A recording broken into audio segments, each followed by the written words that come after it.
Doctor पुष्पराग, अगर हम बिहार की बात करें, मोदी जी ये कह रहे हैं कि भाई अब छठ पूजा को जो है यूनेस्को की सांस्कृतिक विरासत सूची में डाली जाएगी। इस समय बिहार में तमाम मुद्दे हैं एड्रेस करने के लिए, उन मुद्दों पर बात कब होगी? मखाना किसानों के लिए बोर्ड बना देना क्या पर्याप्त है? इससे मखाना किसानों की मुश्किलें खत्म हो गई, बिहार में मुद्दे खत्म हो गए, महंगाई, बेरोजगारी, क्या पूरा बिहार जो विकसित बिहार का एक सपना दिखाया गया, जिसके अब पूरे पूरे पेज के विज्ञापन निकल रहे हैं अखबारों में, वहां बिहार के अंदर, तो बिहार विकसित हो गया, सब मुद्दे खत्म हो गए। अब यही सारी चीजें बची हैं मोदी जी को कन्वे करने के लिए देश में। अगर आपको छठ पूजा यूनेस्को की सूची में डलवानी है, आप प्रस्ताव भेज दीजिए, काम खत्म। नहीं, असल में क्या है कि चुनाव किसी भी पॉलिटिकल पार्टी का एग्जाम होता है, और किसी भी एग्जाम में कोई भी विद्यार्थी कभी भी जो कठिन सवाल होते हैं उनको हल या तो नहीं ही करता या पहले नहीं करता। इसलिए यदि उन मुद्दों पर, शिक्षा, स्वास्थ्य, रोजगार, सड़क, बिजली, पानी, इनके मुद्दों पर तो वे असफल हैं, उन पर तो बात कर ही नहीं सकते। इसलिए बात करने को जो बचता है वो कभी मखाने बचता है, कभी छठ पूजा बचती है, कभी दूसरे मुद्दे बचते हैं। आज से 10 साल 8 साल पहले इनने कहा था कि शुगर मिल की चाय पीऊंगा तभी बिहार आऊंगा, इसके बाद भी वे 4 बार बिहार आ गए ना। तो ये तो जुमले हैं जो चुनाव के दौरान कह दिए जाते हैं, ये उनकी ही पार्टी के गृह मंत्री का बयान है।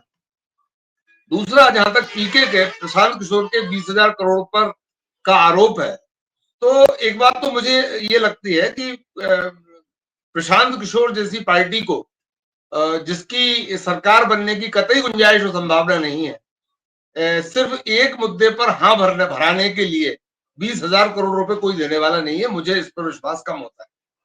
20,000 नहीं, 4,000, 5,000, 10,000 करोड़ दिए होंगे, हो सकता है।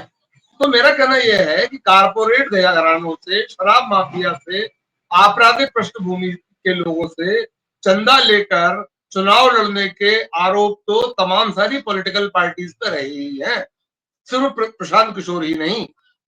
दूसरा, प्रशांत किशोर की ये बात, क्योंकि वे एक बौद्धिक व्यक्ति भी हैं, प्रशांत किशोर की यह बात तार्किक ढंग से समझ में आती है, क्योंकि शराबबंदी से बिहार में शराब बंद ही हो गई ऐसा तो हुआ नहीं।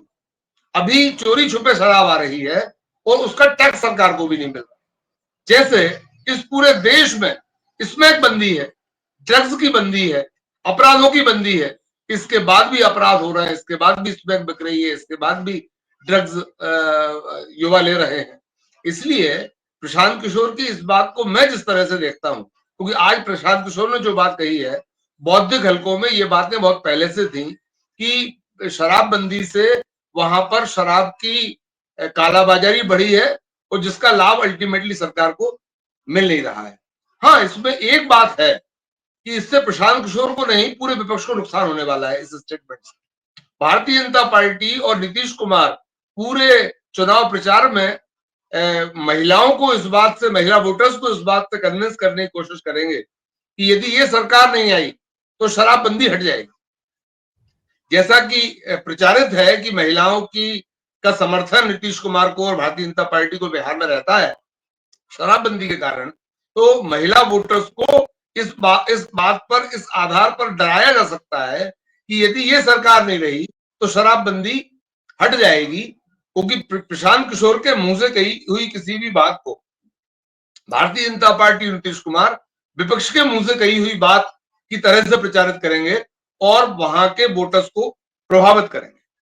दूसरा, आइसोलेशन में शराबबंदी संभव नहीं है, आइसोलेशन में कुछ भी संभव नहीं है। बिहार के सीमावर्ती राज्यों में यदि शराबबंदी लागू नहीं होगी तो बिहार में भी लागू नहीं हो सकती। हमने इस देश के और दुनिया के पैमाने पर देखा कि किसी भी आइसोलेशन में, किसी भी एक जगह पर यदि आपके वार्ड का एक पार्षद ईमानदार हो तो पूरी व्यवस्था ईमानदार नहीं हो सकती। यदि आपका विधायक ईमानदार हो तो पूरी व्यवस्था ईमानदार नहीं हो सकती। अकेला सांसद ईमानदार हो तो पूरी व्यवस्था ईमानदार नहीं हो सकती। ऐसे ही अकेले एक क्षेत्र विशेष के शराबबंदी होने से शराबबंदी सफल हो जाएगी, इस बात की कल्पना करना मुश्किल है। हालांकि पीके का ये स्टेटमेंट अकेला बौद्धिक होता तो वो 5 साल पहले से बात कर रहे होते।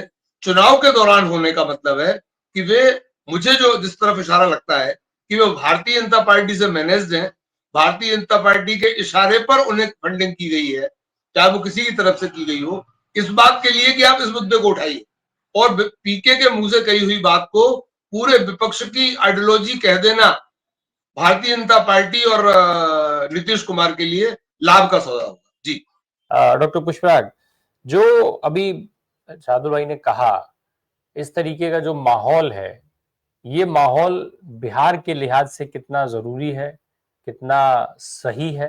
क्योंकि अब शराबबंदी से लेकर के माफिया राज तक सब ला करके सामने रख दिया जाएगा, केवल गायब किए जाएंगे मुद्दे।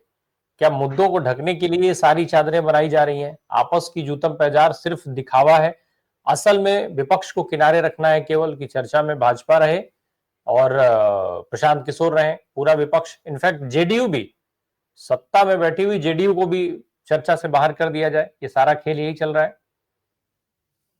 असल में भारतीय जनता पार्टी जिस पैटर्न पर काम करती रही है और आगे भी करेगी, बिहार में जिसमें वो उस प्रयोग को वापस रिपीट करेगी, छदम विपक्ष का। आपको याद हो जब गुजरात के चुनाव की समीक्षा होती है, विधानसभा चुनाव की, तो यह माना जाता है कि आम आदमी पार्टी वहां उतनी मजबूत थी नहीं जितनी उसे वोट मिले, और कांग्रेस उतनी कमजोर नहीं थी जितने कम उसे वोट मिले। एक आरोप है कि भारतीय जनता पार्टी ने अपने विपक्ष के रूप में वहां पर आम आदमी पार्टी को प्रमोट करके तमाम सारे एंटी इनकम्बेंसी वोट आम आदमी पार्टी को डलवाकर कांग्रेस को हरवा दिया। उसी तरह के पैटर्न पर बिहार में वे अपना मुख्य विपक्षी पीके को प्रमोट करना चाहते हैं। वे चाहते हैं कि किसी भी विधानसभा में जब बात करें तो कहें कि हमारी फाइट पीके के कैंडिडेट से है, जिससे उनके अगेंस्ट जो वोट जाए वो पीके को चले जाए और मुख्य विपक्ष जो है वो हार जाए। या यदि वो वोट चोरी करके भी कहीं पे डालना चाहते हैं, यदि वे ईवीएम को मैनिपुलेट करके भी कहीं डालना चाहते हैं, तो सीधे तौर पर भारतीय जनता पार्टी के वोटों को बढ़ाने की जगह विपक्ष के वोटों को बांटकर जीतना चाहते हैं। तो इसलिए पीके का मैंने अपने पहले के स्टेटमेंट में भी इस पर इशारा किया था, शार्दुल भाई ने भी उसका समर्थन किया, कि भारतीय जनता पार्टी किसी भी तरह से बिहार के चुनाव में छदम विपक्ष के रूप में पीके को प्रमोट करके और कांग्रेस और आरजेडी को परास्त करना चाहती हैं। इस पैटर्न पर वे काम कर रही हैं। असल में लोकतंत्र दिखाना जरूरी है, लोकतंत्र होना जरूरी नहीं है, ऐसा भारतीय जनता पार्टी मानती है। और भारतीय जनता पार्टी इसी पैटर्न पर बिहार के चुनाव को देख रही है।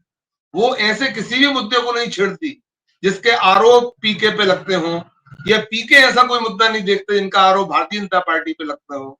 आज से 20 साल पुरानी सरकारों पर, आज से 70 साल पुरानी सरकारों पर, चाहे वो नेहरू पर, मोदी गवर्नमेंट ने भी इन 10 सालों में मनमोहन सिंह सरकार की बुराई नहीं की, उनने मनमोहन सिंह सरकार की आलोचना नहीं की।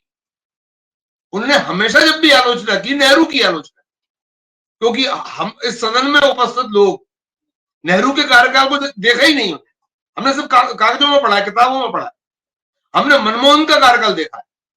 तो हमारे सामने यदि तुलना की जाए मनमोहन सिंह सरकार से मोदी सरकार की, तो हो सकता है मनमोहन सिंह सरकार हमें ज्यादा वजनदार दिखे।